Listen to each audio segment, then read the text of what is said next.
Ma'am, can Shall I you make start? your presentation screen a full screen, ma'am? I start the presentation. Yes, ma'am.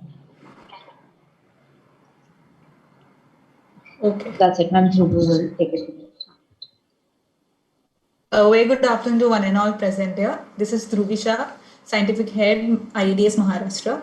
So to begin with, IADS is a student wing run by the FDI.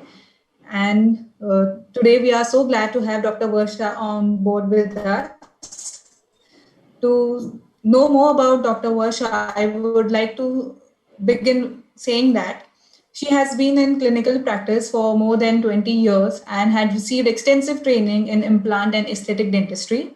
She is passionate about restorative dentistry and speaks on the topic of simplifying composites in day to day practice. She has received postgraduate certificates from NYU and the Stony Brook University.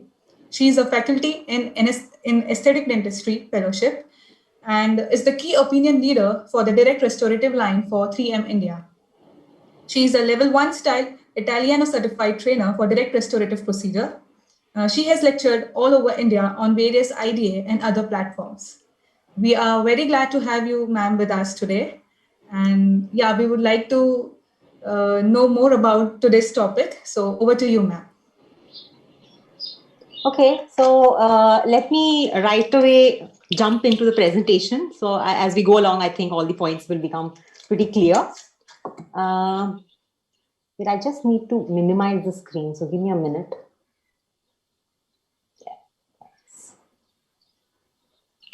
Hi everyone. The big change that has happened in dentistry, or rather in restorative dentistry, is more and more of our patients are asking for tooth colored restorations.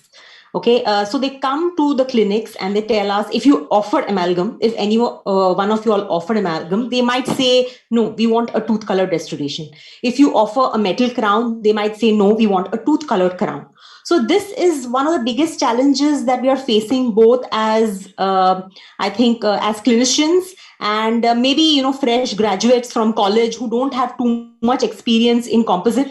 We struggle a little bit with the cavity preps, with the types of materials available to us, and things like that. And that's my topic of the day today.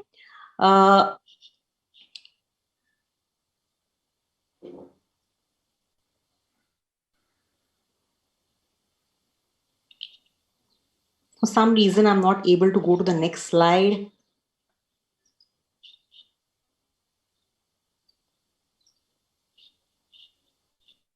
Okay, so some of the advantages of a silver amalgam that was offered to us was it's durable, it's long lasting, relatively inexpensive, generally completed in one visit, self-sealing, minimal to no shrinkage and resist leakage. Resistance to further decay is high, but can be difficult to find in early stages.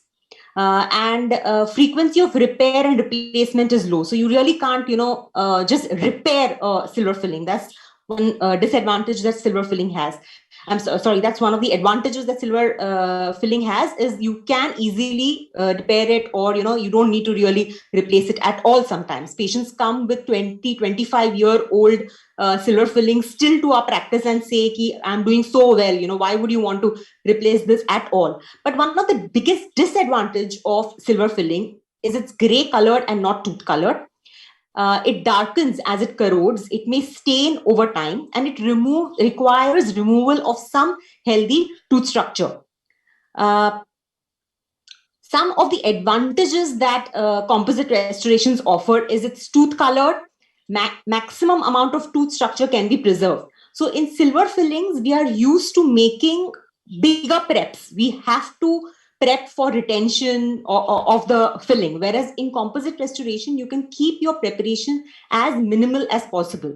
But some of the disadvantages of composite restorations are moderate occurrence of tooth sensitivity, sensitive to dentist method of application, because it's technique sensitive. You have to know how to do a composite restoration well. You have to know how to prepare the tooth. You have to know all the materials that you use in making a composite restoration. You have to know how to use it.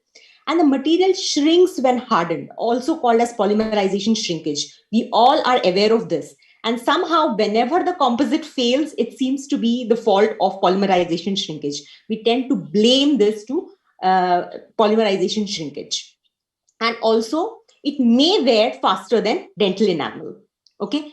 But our go-to material, whether you have a choice or not in posterior restorations, I mean, patients once in a while might say, okay, if you are comfortable doing amalgam restoration, please go ahead and do it, instead of the composite restoration. But what about anterior restorations? How can you get away without not knowing how to do a composite restoration in the anterior? You just can't. You will have to do a composite restoration in the anterior area. So Dhruvi has already introduced me, but let me just tell you that this is my practice in Nerul, Navi Mumbai, and I have a team, and I have been in private practice for 21 years now. My practice will be turning 21 this year, so an adult. And I have been lecturing in and around Mumbai and a lot of places in India for the past 5 years, minus second half of 2020. But yeah, almost all from 2015, I've been lecturing and been taking a lot of hands-on courses and workshops in my practice as well for composite restorations. So the topics that I'm going to cover today is so that you get an overview of the materials that you can use in your clinical practice. One is, of course, dental adhesives and bonding agents, dental composites, which are currently used in clinical practice. And then we will end with some clinical cases and techniques of how to use these products in your day-to-day practice. Okay, so let's start with dental adhesives. What are these dental adhesives? Why are they so important? Why is it so important that you should know how to use these dental adhesives properly? If you don't, you are making a mistake with the foundation, and the building really, whatever beautiful restoration you make does not matter. If the patient comes the next day with the filling in his teeth and says, look, this is what you did, this is what you spent an hour and a half doing, and here's your filling, So that's not very nice for you, right? So you have to know very well about the etching and bonding protocol before you go ahead and make your direct restorations. We'll just get an overview of what do these adhesives contain, how do adhesives act on enamel and dentine, and how are adhesives classified? What are the current adhesives that we use? Do we need to change our etching and bonding protocol or no? These are a few things that we will know about. So what are dental adhesives or bonding agents? Dental adhesives are also called as bonding agents, so don't get confused. They are all the same. Dental adhesives are products that allow predictable adhesion of the restorative material to both your dentine and enamel.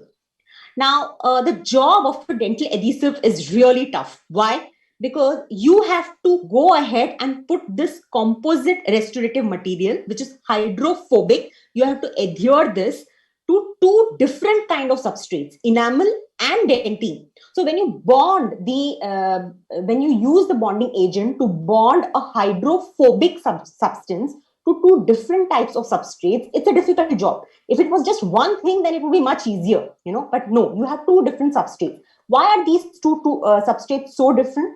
Enamel is a dry substrate. It contains 96% hydroxyapatite, crystalline calcium phosphate, and 4% organic material and water. So basically, it's a dry substrate. Dentine is a wet substrate, 70% hydroxyapatite, 20% collagen, and 10% water, right? So these adhesives, therefore, need to possess both hydrophobic and hydrophilic properties in order to establish a bond to both the substrates. So two types of adhesion is possible by using your dental adhesives, especially the adhesives have both kind of bonding happening, mechanical and chemical. The earlier ones used to have only mechanical bonding, but the newer ones are now having both mechanical and chemical. Mechanical is basically via the penetration of the adhesive into the tooth surface, forming resin tags, and we'll see how this happens. And chemical is via chemical bonding to the inorganic component, hydroxyapatite, or organic components, collagen, of the tooth structure. A combination of the above is usually responsible for bonding with the modern adhesives. So what do these adhesives contain? Well, they contain unfilled resin, that is BisGMA or UDMA, they contain a primer, which is HEMA. And a primer is a bifunctional molecule with one end which is hydrophobic and one end which is hydrophilic. And this is what allows the adhesive to penetrate into this substrate on which you're working with. Then, of course, it has solvents. Usually these days we have ethanol-based and water-based solvents, but yes, you used to have acetone as well. And then, of course, you have some fillers. Now, how do these adhesives act on enamel and dentine? Let's see how it acts on enamel first. Action on enamel is pretty simple. When we etch the enamel, the top layer is removed for a few millimeters, and hydroxyapatite within the prismatic and interprismatic enamel is selectively dissolved. Microscopic roughness, surface area, and energy is increased.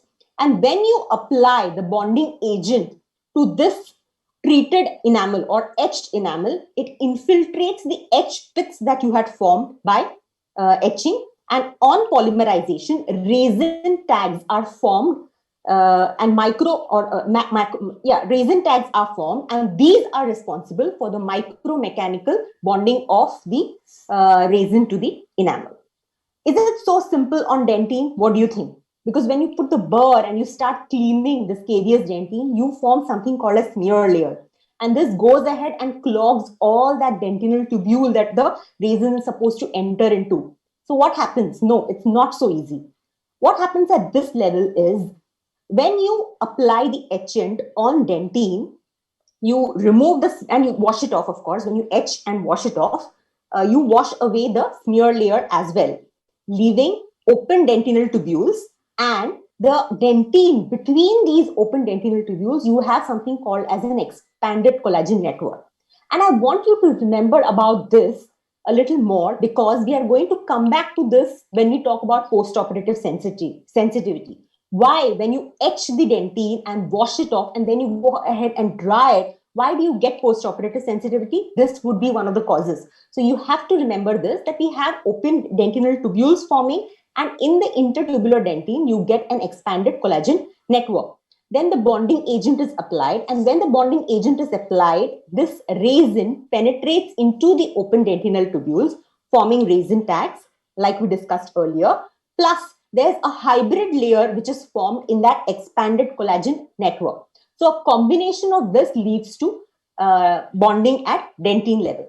So you have a separate, you have only micromechanical bonding at enamel level, and you have a combination of bonding at dentine level. So this is something that you have to remember, and that is why your selection of bonding agents is also important. So how are these bonding agents selected? Well, on the basis of their classification. So, and how are they classified? We'll just see a small movie, about the entire sequence of how you must have gone through all of this in your dental materials, but just to refresh your memory. So just look at this movie.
So as you can see, as you saw in that movie, the number of bottles seem to be getting lesser and lesser. And are we heading towards something which will not require a bonding agent at all? Yes, a lot of self-etching composites have come into the market, especially in the past 1 year. And though they are not extremely popular, they are gaining popularity on a regular basis. So probably in a few years' time, we will be talking about these self-etching composites.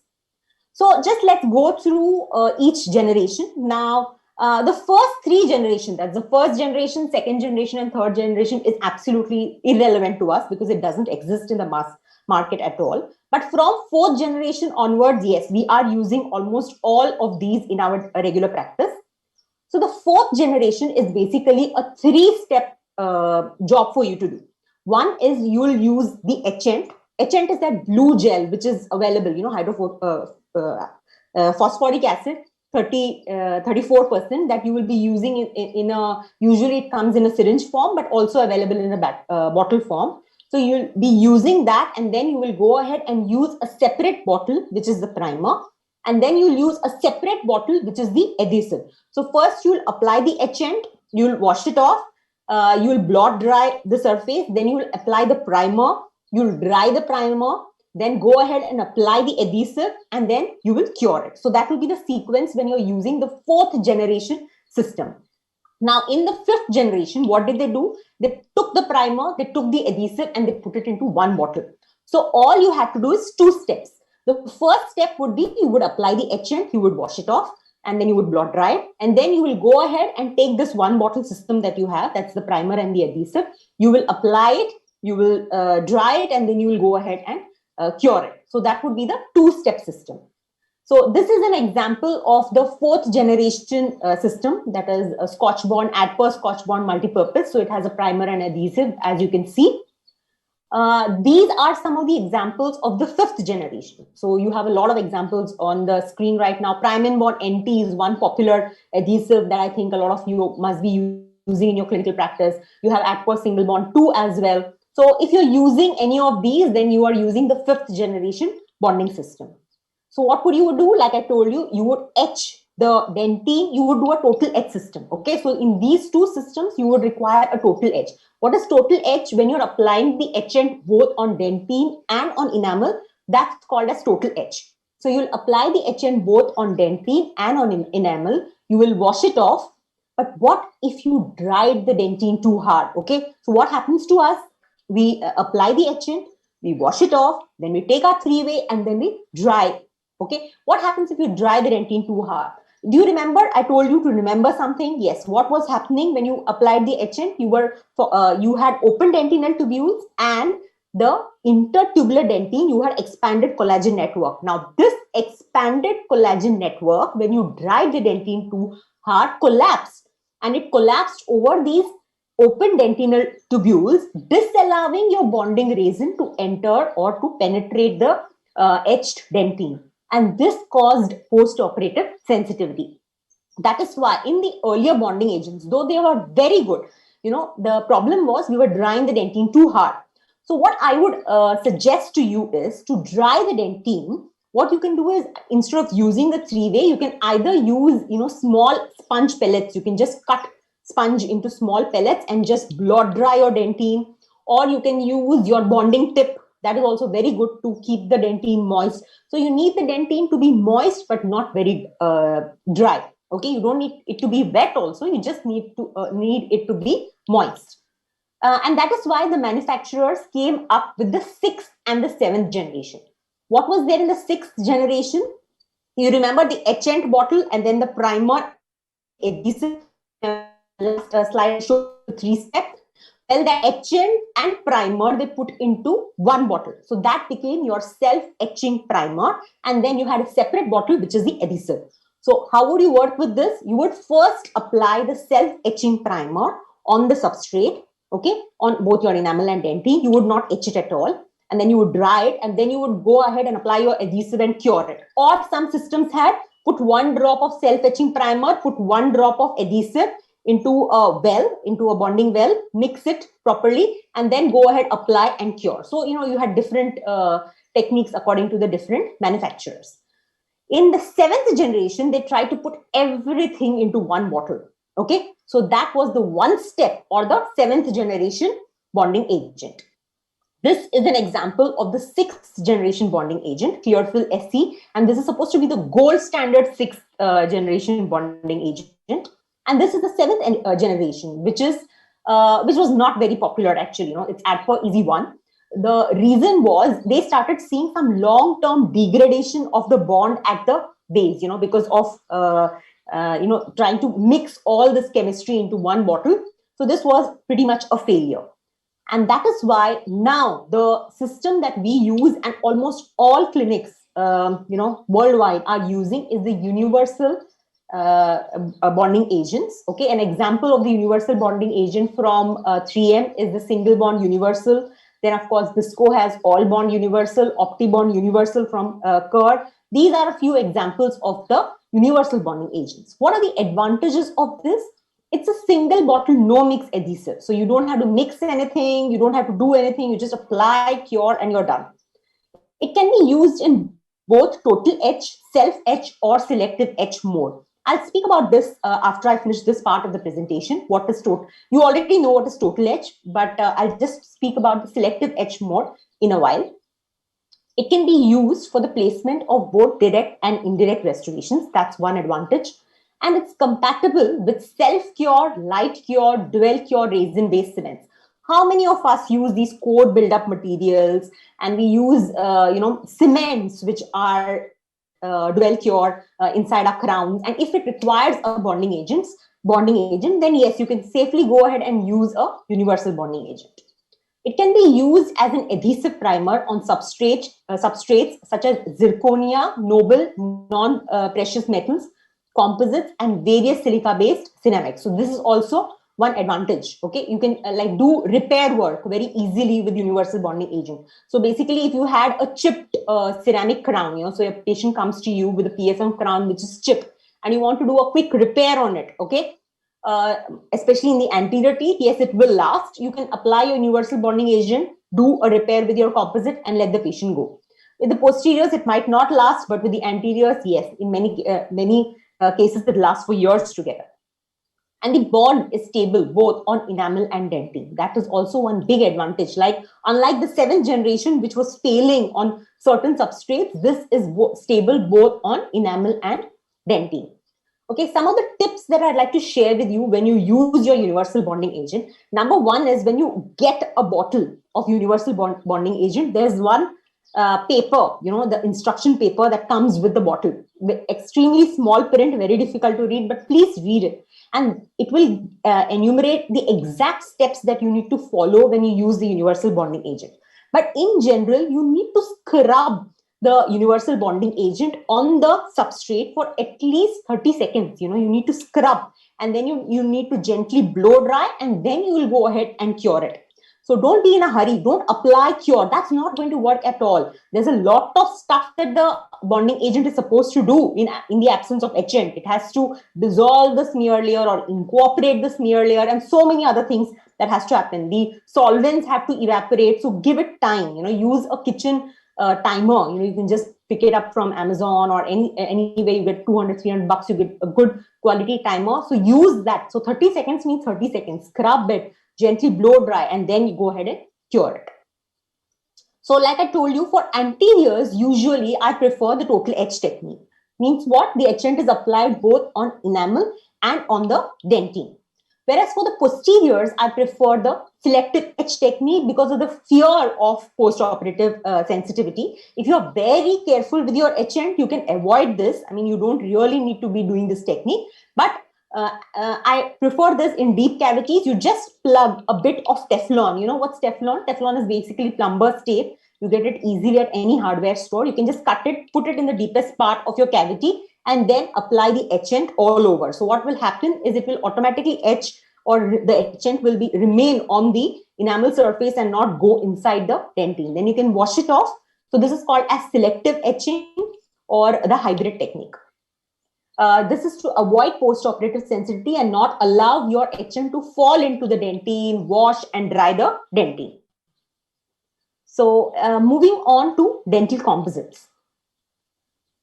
There are a variety of dental composites available to us, and we should use all of them. This is my view. Okay, there are so many different types of composites available now. We should decrease the number of composite tubes that we have in our practice, but we should have a different composite for a different indication. That will make our life much easier and will also decrease the amount of time that you spend in each technique. These kinds of composite dental composites. very commonly, most of the composites are classified according to the filler particle size. So composite resins basically have organic resin matrix. They have some inorganic fillers. They will have a coupling agent, and they will have an initiator or an accelerator. So they are classified, of course, according to the filler particle size as macrofilled, microfilled, hybrid, microhybrid, nanofilled, and nanohybrid. Do you need to remember all of this? No. Because what we use these days are basically three types of composites. One is the microhybrids, the other is the nanohybrids, and the third one is the nanofilled. Microhybrids are also kind of going out of the market, and we only nanohybrids and nanofilled will be available to us. Together, these are called as universal composites. Why are they called as universal composites? Any guesses? I cannot see the chat box, so I'm going to answer this question myself. They can be used in the anterior and posterior teeth. One type of composite can be used both in anterior and posterior teeth. So you basically do not need to have different types of composites for anterior, different types of composites for posteriors like you used to earlier. You can just use one. So if you had one tube of universal composite of some good shades, then you can use it both for anterior and posterior.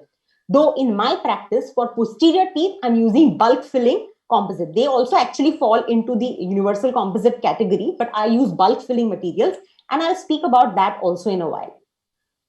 So like I told you, different forms of composites are available.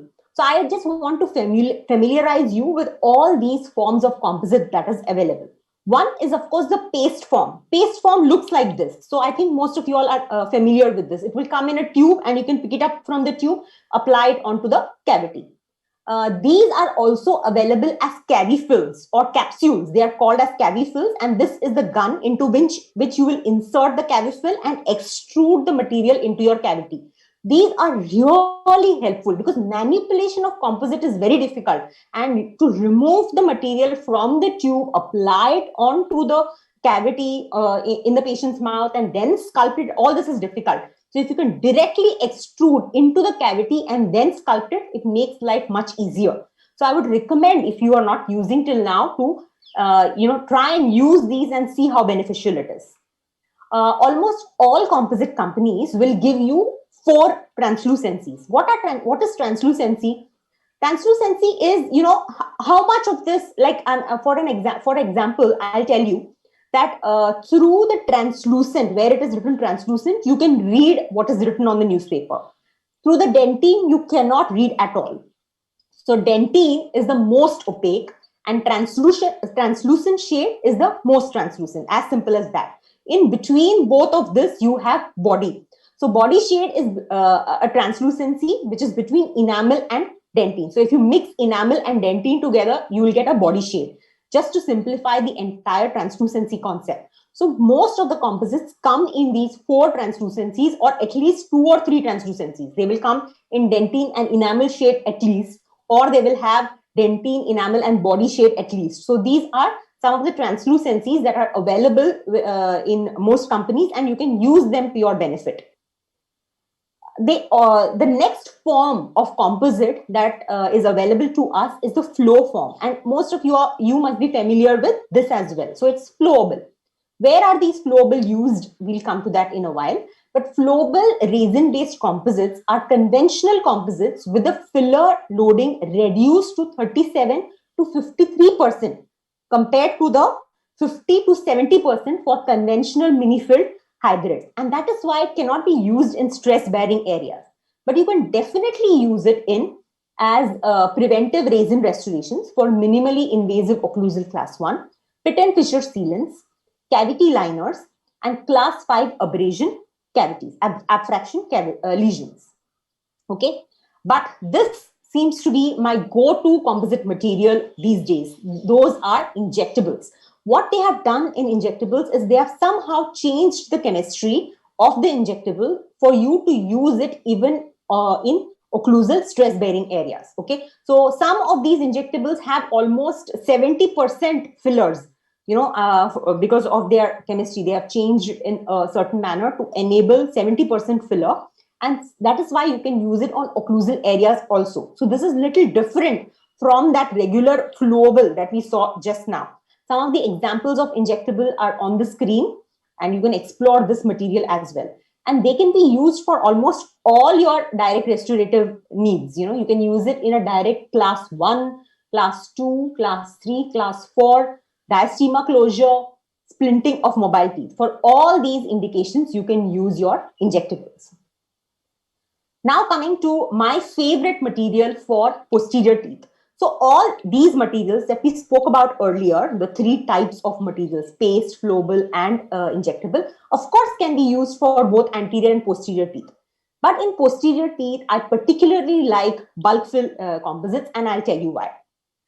They also come, even bulk fill materials come in 2 forms. One is, of course, the paste form, which comes both in a tube and cavifill.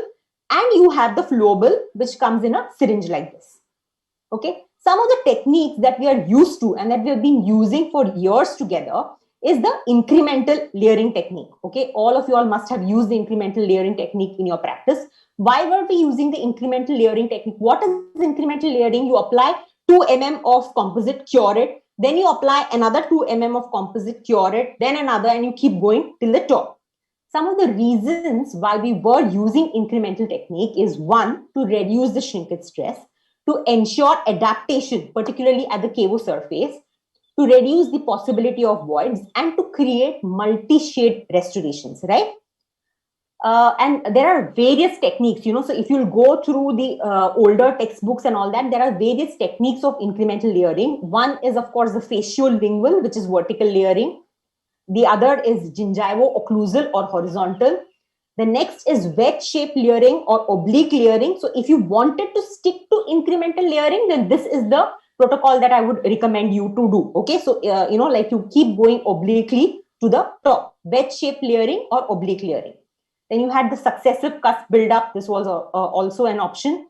Now, the problem with these incremental layering techniques is, for a minute, I want you to close your eyes and imagine yourself doing a class 2 restoration, distal class 2 restoration in an upper 7. So you're taking this material from the tube, you're going it, applying it into the cavity, you're sculpting it, curing. Then you're taking another layer, sculpting it. Plus, you have already put your matrix band, your ring, your wedge. How difficult it is. It is not a scenario any one of us want to be in when doing especially upper class 2 restorations. So some of the reasons why I have given up on this incremental layering is, 1, it increases the potential of voids to form between composite layers.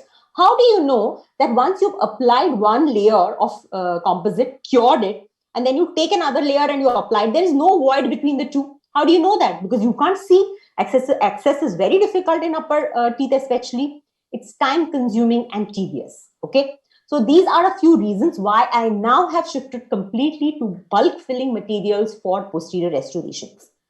Some of the forms are flowable.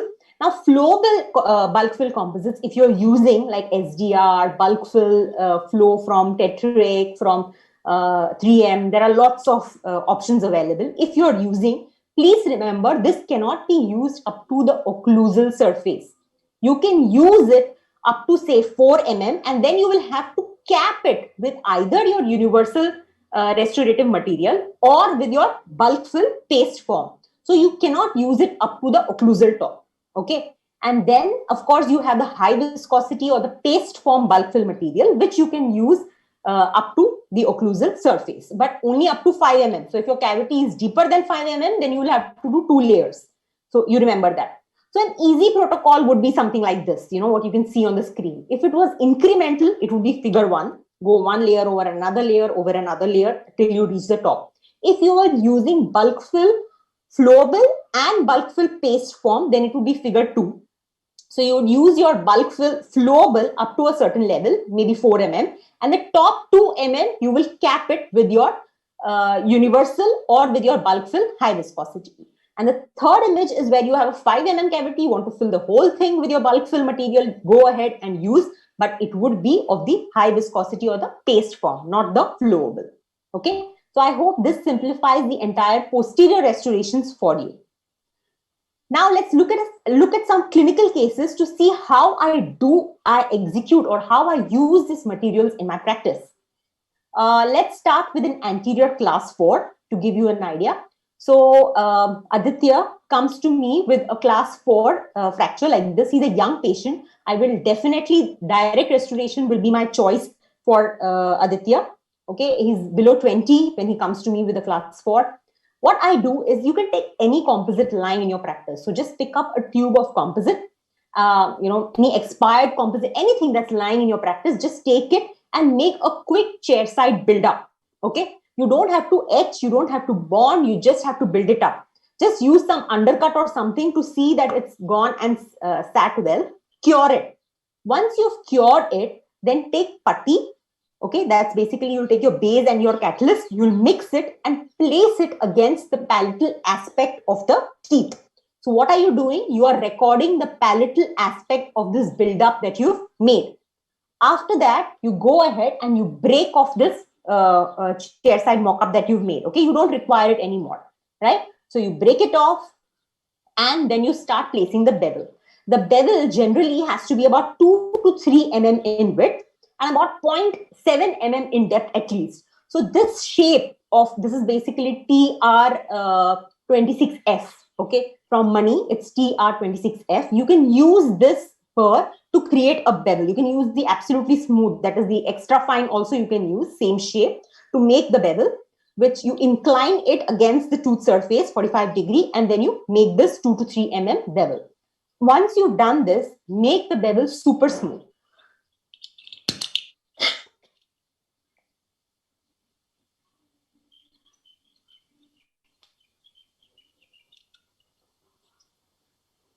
Sorry about that.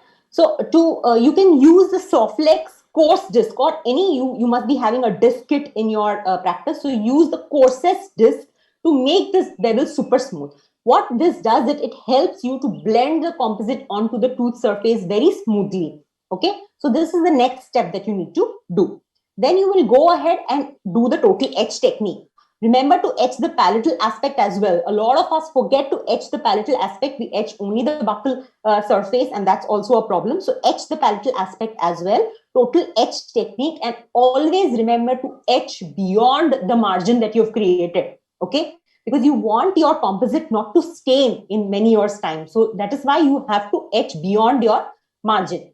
When you're doing this total etch technique, remember to protect the adjacent teeth with Teflon. So just wrap the Teflon around the 2 adjacent teeth, otherwise you will inadvertently etch the adjacent teeth as well. So etch both buccal and palatal surface. Go ahead, wash it, dry, apply the bonding agent, and then you cure it. Now, in the next slide, you will see the Teflon still in the adjacent teeth, but my recommendation is get rid of the Teflon at this point. You really don't require the Teflon any longer, okay? You use your putty index that you've made. You remember you made a putty index with the chair side mock-up. Now you use that putty index, place it against the palatal aspect and start building your composite. Okay. So here is where those 4 opacities or translucencies I spoke about, yeah, dentine, enamel, translucent and body shape will come into play. You can either do a multi-layering technique, or you can use 2 composites, that's enamel and dentine, and start layering stepwise, one by one. As you can see, I'm applying the 2nd layer, the 3rd layer, the 4th layer, and we are finished. So usually the layering will be, the palatal shelf is enamel, and then between, and then you will put the dentine and then the enamel. So it's like a sandwich. So you have like a cheese sandwich, right? So 2 slices of bread and cheese in between. So the 2 slices of bread are enamel and the cheese is dentine. Okay, so if you remember this in your mind, then it's easy for you to start layering. Okay, as simple as that. You do your finishing and polishing and the patient is good to go.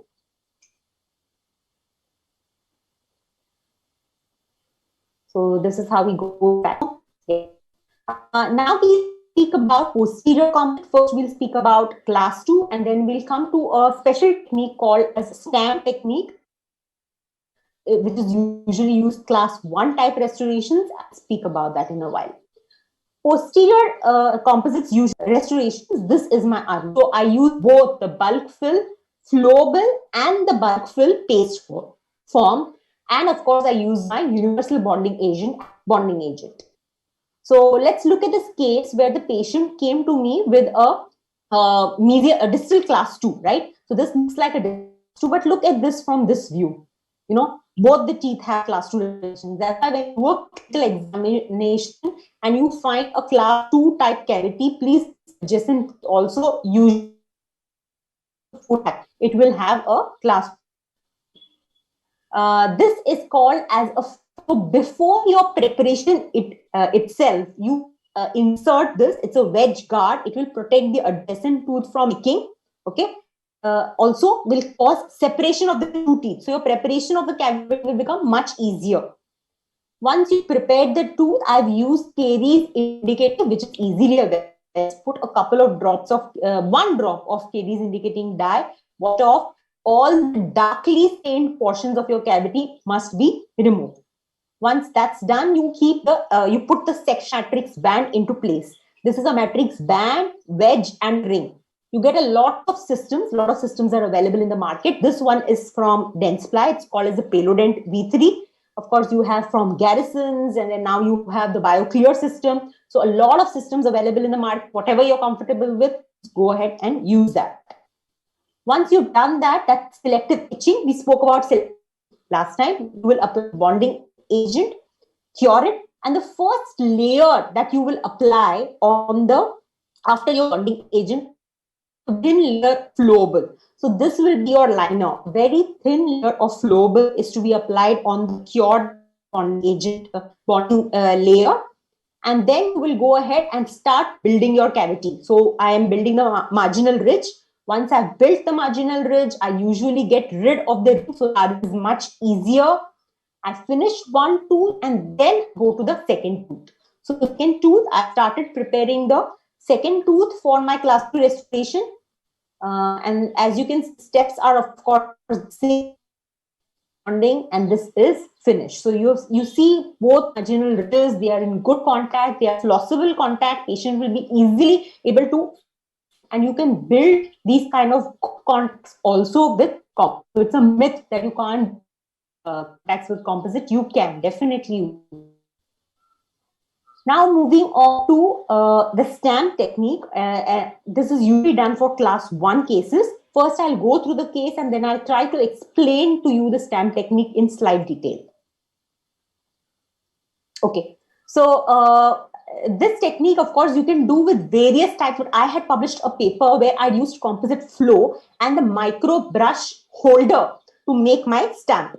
The other options that you have is you can use the gingival dam material. You know, the for bleaching, you use a gingival dam material on the gums. That material also you can use. And of course, you can think of anything else and use it for stamp technique. But this is what I had done. So the case selection for this, or the criteria for selection,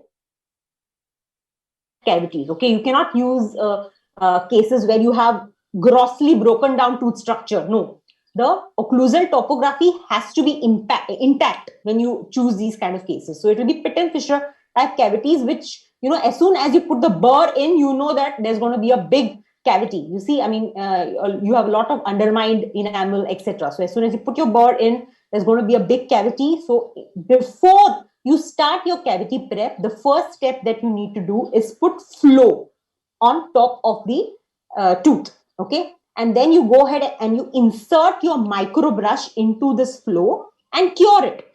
Okay, once you've done this, your stamp is ready. So you've cured the stamp. You keep the stamp aside. This is how your stamp will look. You keep it aside, then go ahead and start cutting your tooth. So you'll put, now this is the point where you'll go ahead and put the burr, prepare the entire tooth. Your cavity is ready.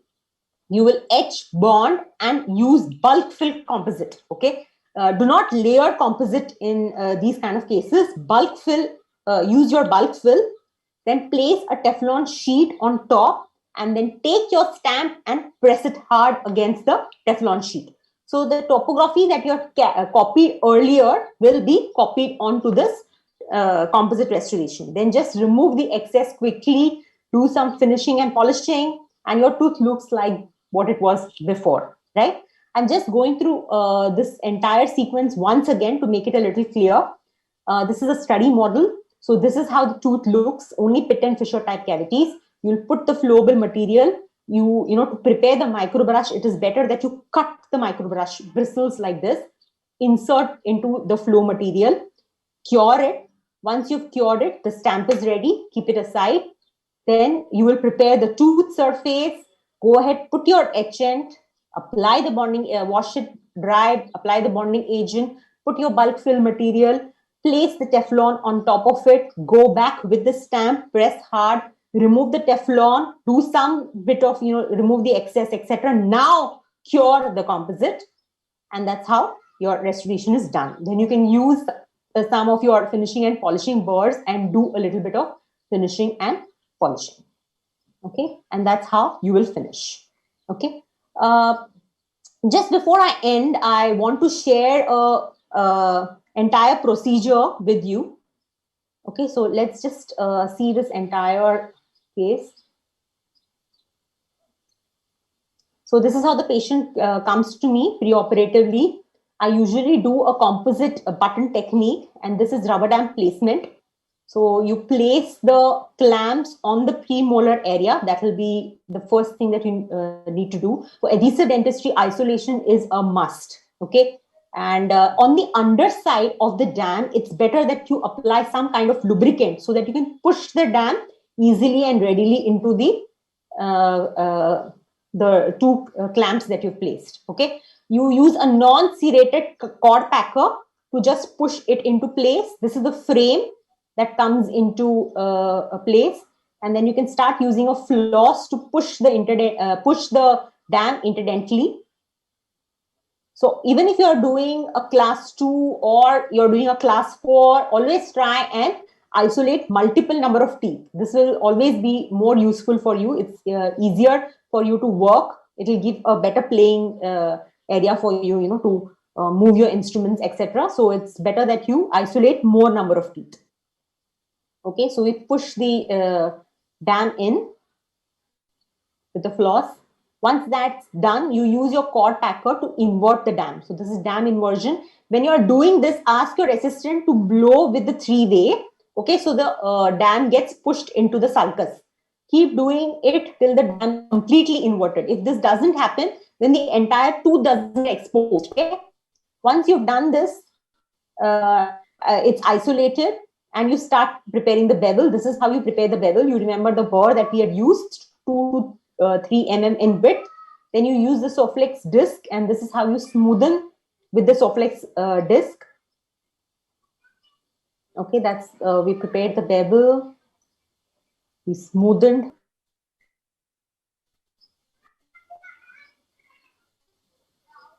Okay. This is the putty that we had prepared. You remember, base and catalyst mixed together. We have made a putty with the chair side build-up. You score the putty, make a marking on the putty. We've we have done the total etch technique, applied the bonding agent. Okay. Now, when you load the composite directly onto the putty, this is much easier than to keep the putty against the palatal aspect and then manipulate the composite. It's better that you load the putty directly onto the load the composite directly onto the putty and then place it against the palatal surface. Okay, and use your use a thin instrument. For composite, you should always try and have some thin instrument to sculpt the composite well into the putty, and then you can use, of course, the micro brush as well. Place it against the palatal surface, cure it so your palatal shelf is ready. Once the palatal shelf is ready, just verify it. If there are porosities in your palatal shelf, you can correct it with a little bit of composite. What I use right now is a micro saw to separate the two teeth. And then, of course, we use the sectional matrix band to make the interproximal shelf. So right now we're making the interproximal shelf.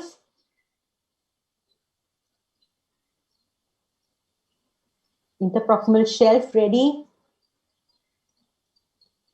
And then start putting the rest of the composite.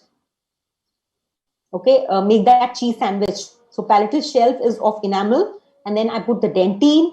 I sculpt the dentine into position.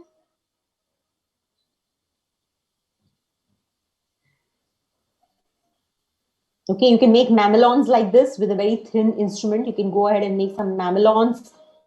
Use your translucent shade to create the incisal halo.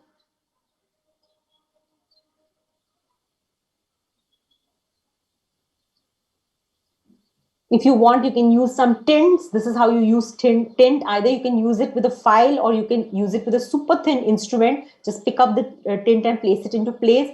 You sculpt the final enamel layer. Use flat brushes like this. This really helps in sculpting a lot.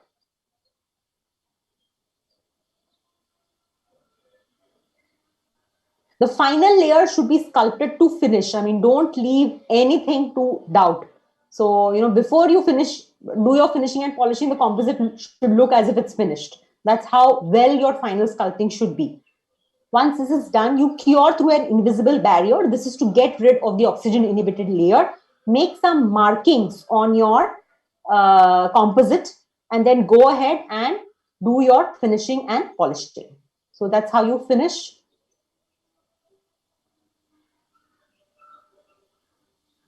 Okay.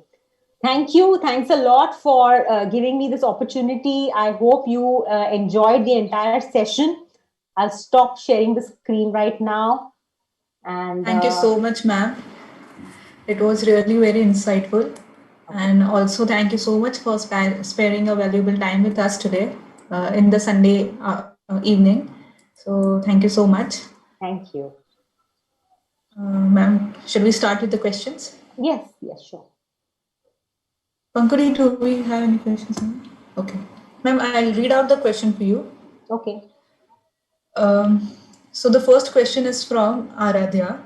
She's asking, why was the 7th generation bond failing and the universal succeeded even though both... Sorry, what is it, Aradhya? Can you just speak it out? No, I tell you, I think I got her question. So there is some confusion about what is really the universal bonding agent, what is the 7th generation bonding agent, and what is 8th generation bonding agent. Okay. So the 7th generation bonding agent, yes, they did introduce for some time, but there was no MDP molecule within it. Once they introduce the MDP molecule, which literally is like one, I don't know, it helps to bond to any surface, like I told you, zirconia, acrylic, and all, enamel, dentine, everything. Then, of course, they started getting, you can name your bonding agent as universal bonding agent only if you have the MDP molecule. So that is the big difference between the 7th generation and the universal bonding agent. 8th generation and universal bonding agent, everybody almost alternatively speaks about it. They will either call their bonding agent as 8th generation or as universal. But I feel that universal bonding agent, this term is better than 8th generation, because when you say universal bonding agent, you know that you can use it both on enamel and on dentine. You can use it with total etch. You can use it with self etch. So this kind of clarifies that thing in your mind. Okay. Whereas 8th generation, you feel it's just a little better than the 7th generation. Can I use it in all these different? Maybe not. That is one of the main differences between all those terms. Okay. Thank you, ma'am. Most welcome. Ma'am, there's one more question regarding the microbrush stamp technique. Ma'am, it was introduced by you? No, of course. Or it was the practice? No, that's just a paper. It's been in practice since a long time. As a matter of fact, I had presented one of this thing, and for many, many years, people have been doing this. Obviously, like it's such a simple idea, right? You have not yet broken the tooth with your burr. You have not prepared the tooth with your burr, and you want finishing and polishing to be as minimum as possible. So what would you do? You would just take some material, copy this topography, and we are doing, all of us are doing this with wax ups anyway. So we send our models for wax up to the lab. That guy makes a wax up for us, and then we copy it onto the patient's teeth, right? So stamp technique is also something like that. Okay, ma'am. Are there any other doubts posted on YouTube, guys? Pankudi, unmute yourself. Can I? Okay, Ali Malik is having a question. Yes. My question is, how do we select the shade, like in practice in the clinic, rather than just having a machine to I don't know what it's called, but how do we select the shade? for class 4 or class 3 restorations. So do you remember the video that I shared with you? So the first step in that video was to make a composite button. This is something that I find super simple to do. So after you've had, you take your shade guide and make a basic shade selection. Okay, just take any shade guide that you have in your practice. Maybe most of you all are using Vita. So pick up the Vita shade guide and make a basic shade selection. After, say, supposingly the tooth is A2. Okay. So after you've selected A2, you need to make a combination of your dentine and enamel shade that you have. Usually for A2, the dentine shade would be A3. It's always higher chroma. So it will be an A3 dentine and an A2 enamel. That's the combination that you'll probably use to make the basic A2 shade. Once you've done this, make a composite button. So basically just take a little bit of composite on from the tube, apply it on the tooth surface and cure it. Because you remember, cured and uncured composite looks different. Finished and unfinished composite also looks different, actually. But just make a composite button on the tooth, cure it, and see if there's a shade match. So this will make it a little more predictable for you. And then go ahead and do the layering. Thank you. Welcome. Thank you, ma'am. Ma'am, I wanted to ask, how long do these anterior composite fillings last? So I recently, as a matter of fact, I have a recall of a case that I've done in 2009.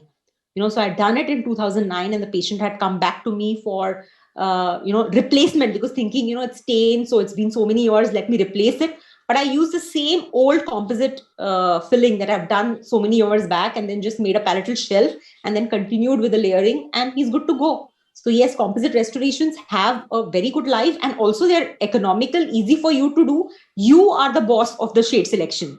So many times it happens that we want to match one central incisor and the lab does not do such a good job of it because he's not able to see the patient. And irrespective of all the shade matching techniques you use, you're not able to match the shade. But with direct composites, you have the advantage that you can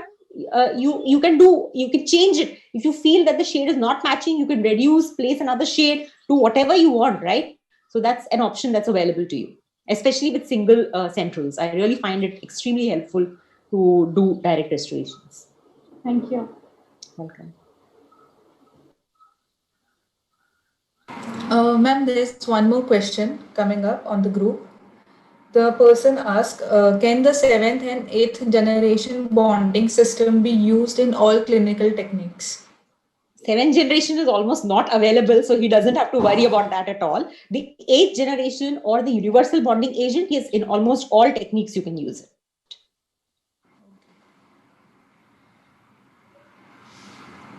Guys, any other questions? The chat box, the question. And the question in the group, I'm putting it in the chat box. Just read it from that command. Okay, no problem. The Zoom chat box. Ma'am, is it safe to etch dentine? It is definitely safe to etch dentine, but you should know for how long you're placing the etchant on the dentine. You should not dry aggressively, wash it off, and 10 to 15 seconds of etching of dentine. And over etched dentine is really very difficult for anyone to do. That's why I suggest that you should have a kitchen timer and use that for keeping the etching time as low as possible.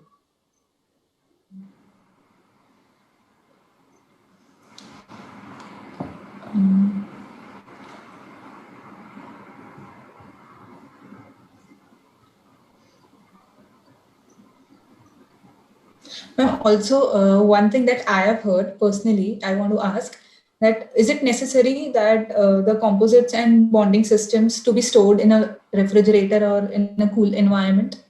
Ideally, it should be around 25 degrees Celsius, which is never the case in our country. Yeah. So then, yes, refrigerator makes sense. But I would suggest that if you are keeping it in the refrigerator, please keep it out for, at the start of your practice so that it comes back to room temperature, that way. I can see a few questions on the chat box. Should I go ahead? Yes, ma'am. Sure, ma'am, sure. One second. Okay. The first is, can you tell us about heat activated composite? So this is really trending these days. More than heat activated, I think the composite warmer is a good thing for you to have in your practices. Nowadays, a lot of warmers are available commercially. You can pick up anything. It comes between 12 to 14,000, but it's a good investment.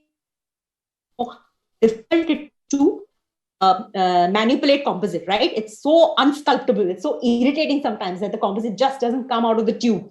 So warming composites have a lot of benefits other than the fact that it's easy to work with warm composites, but definitely it increases the depth of cure and it makes the composite much tougher also. Okay, so that's the answer for warmed composites. And then there's a question saying best instruments for polishing, best technique. Well, the time is not really the thing, but I did show you a few steps for finishing and polishing if you saw the video. So my favorite kit is the Soflex kit. So there are discs and spirals available from Soflex. So I do my gross finishing usually with the discs, and then I use the spirals for finishing and polishing. That's how I work with the finishing and polishing. Oxygen inhibited agents to cure through. You can use, okay, commercial name, just go to the medical store and buy xylocaine KY jelly. So KY jelly is available. Okay, so this would be available from different, but KY jelly from Johnson's and Johnson is popular. You can just buy it from the medical store. It's basically used for a lot of lubricating purposes. So you can just put that on top of the finished restoration and cure through this. Okay, glycerin is a little difficult to wash off, but yes, you can use glycerin also. Vaseline is a complete no-no because Vaseline is almost impossible to remove from the composite surface. And then you will end up with one sludgy thing on the surface. So please don't use Vaseline, but glycerin and KY jelly is a good idea. On the palatal surface of class 4, we do not create a bevel to about if it is, yes, no, you can create a bevel on the palatal surface also. As a matter of fact, a good thing for you to do would be put an articulating paper before you start your restoration itself. Put an articulating paper between the upper and lower teeth and ask the patient to go tap, tap, tap. So you will get some blue marks, right? So your margin of the cavity prep that you do should lie beyond these blue marks because they are the point of contact.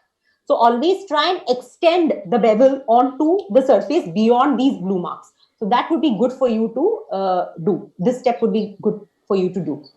So if the, one second. Difficult for me to read everything. Okay, can you tell us about the cons of working with composites, the things we need to be careful while operating and restoring? Yes, one of the biggest thing is your chair light.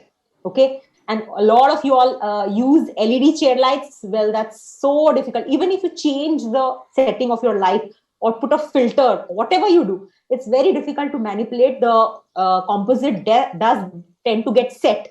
So a lot of times when I do layering, I shut off the chair light completely. I have no lights at all. I usually work, now I work with the microscope, but even the microscope, even if I put the filter, it, kind of sets. So I would suggest that use as little light as possible. Just train yourself to use as little light as possible, and then you can do a better sculpting. Otherwise, it definitely does tend to get set.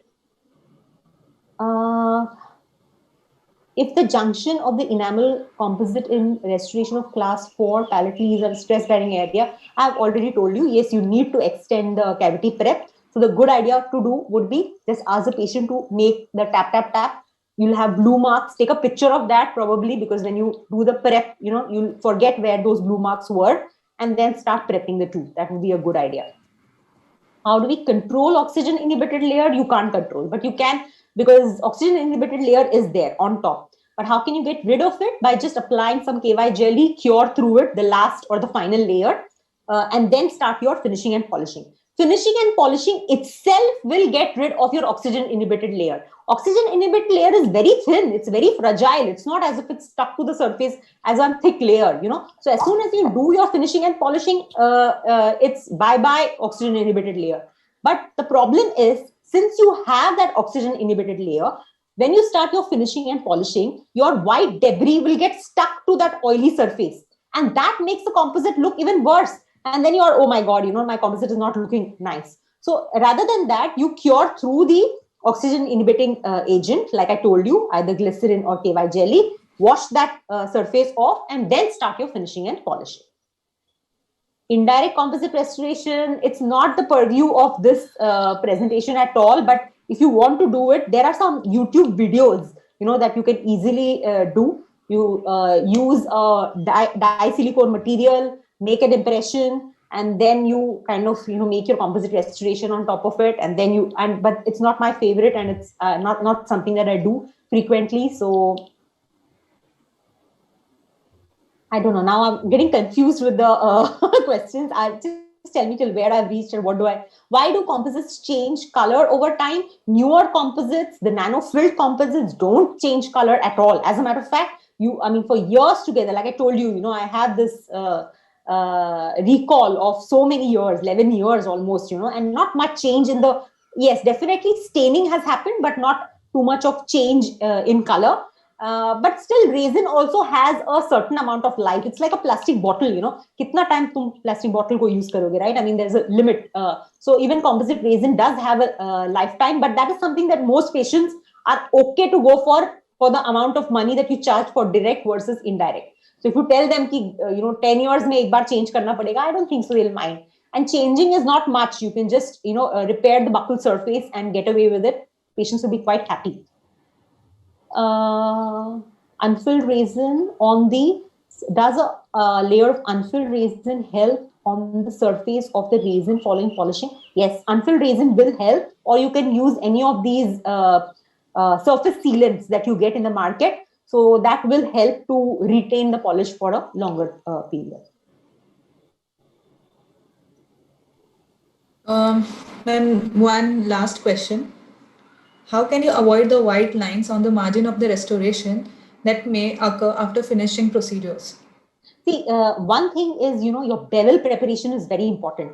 So how you prepare the tooth is actually really the key for you to not having white lines. Okay. So your cavity white lines can be because of this, a lot of enamel prisms which you're not able to etch, and you have enamel rods which break off while you're doing the cavity prep, etc. So these also can cause white lines. Another reason for white lines is the accumulation of debris on your margins. Okay. So when you do your finishing and polishing, each step, keep washing the surface thoroughly. So what I usually do is I put my thumb both on the water and air together. So you get this hard force of water together with air, and that kind of removes all the debris. So every step, you've used one disc, use your 3-way, wash off the debris, then go to the other step, wash off the debris, then go to, this will also help you to avoid this white line that you get while finishing and polishing.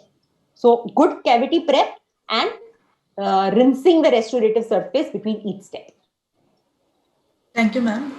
Also, ma'am, I guess we have missed some questions in the chat box. I think yellow and red stone. So stones is something that I don't use at all. I use discs. I don't like using stones for finishing and polishing of my composite. So I use discs. So I use all discs in sequence sometimes. So the discs that I use are from 3M Soflex. So it's red, orange, yellow, and lemon yellow. Lemon yellow is the lightest yellow that you have. So I use it in sequence, and then I use a spiral sometimes. Spirals is beige and pink. So this is the color coding for Soflex discs and spirals. Stones, I've never been very comfortable, so I can't answer this question.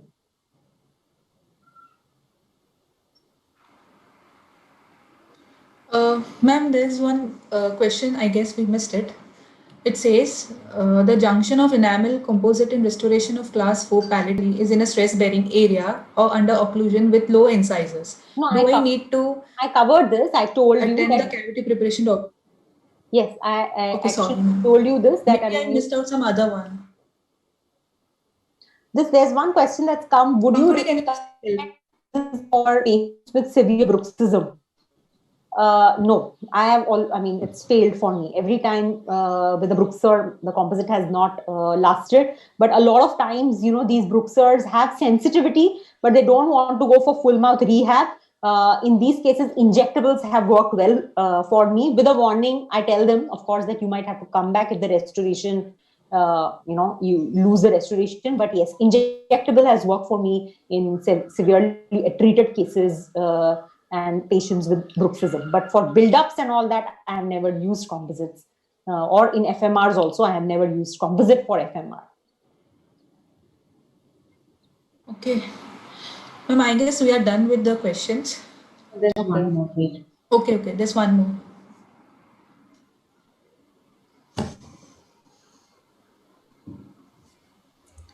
Yeah, so can we use flowable composites in class 1 and how? Actually, the nano-filled flowables. Flowables is not recommended for class 1 restorations, not recommended for occlusive stress-bearing areas, but the nano-filled flowables, that is Z350 XT flowable, there have been cases where they have been used. There's a study which I can't remember the name of the author, but he has done class 1 type, lots of class 1 type of restorations, and given a 4-year follow-up where he has used nano-filled flowables to do class 1, and it has lasted. But otherwise, injectables are good for class 1 restorations. You have to have a certain amount of amount of filler to resist or not to wear easily. So that's why injectables are good for small class 1 type restorations. Not the bigger ones, but definitely smaller ones. Thank you, ma'am. There's one more. Okay.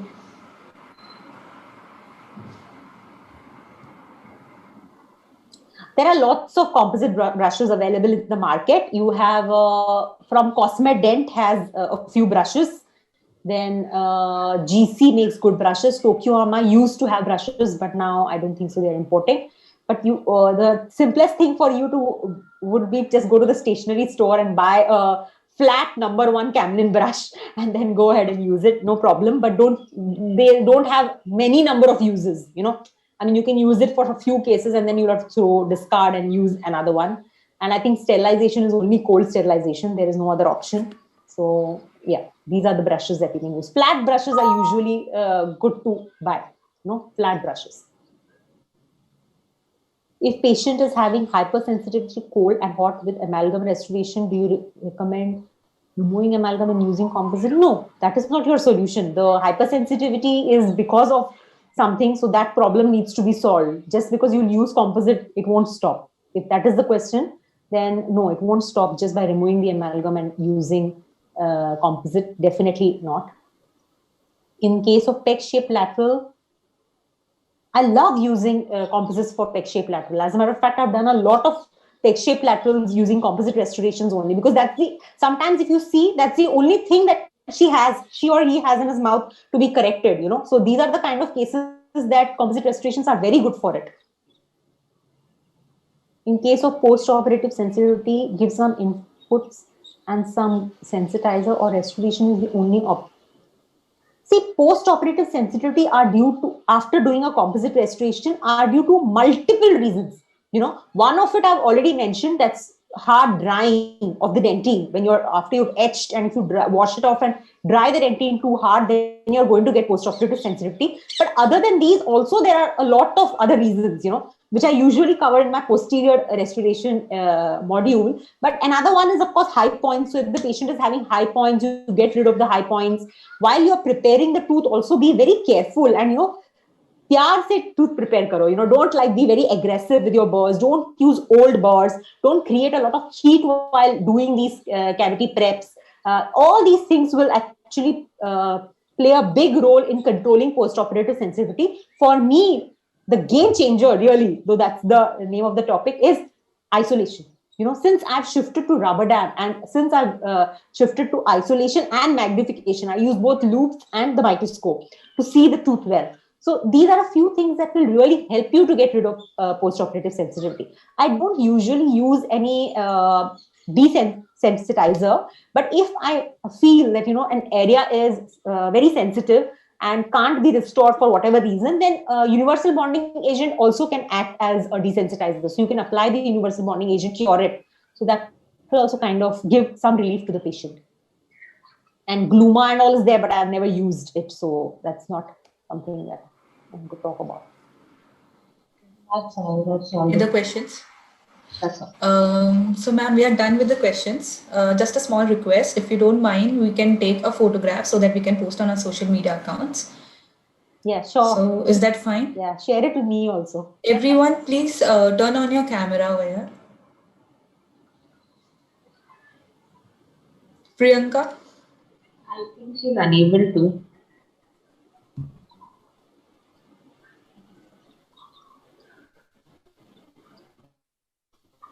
Okay, fine. Another because I am having a reflection of my own photo in the photograph. Radhe, are you or should I? I will. I will. Yeah, please. Thank you. Ready? Yeah. Okay, thank you. Thank you, ma'am. Thank you, everyone. Thank you so much, ma'am. We are looking forward to have more such insightful sessions with you in future.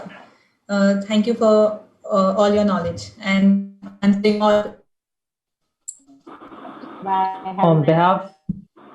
On behalf of all Egyptian students, we would like to thank you, Doctor. Thank you. Thank you for being a part of this presentation. My pleasure.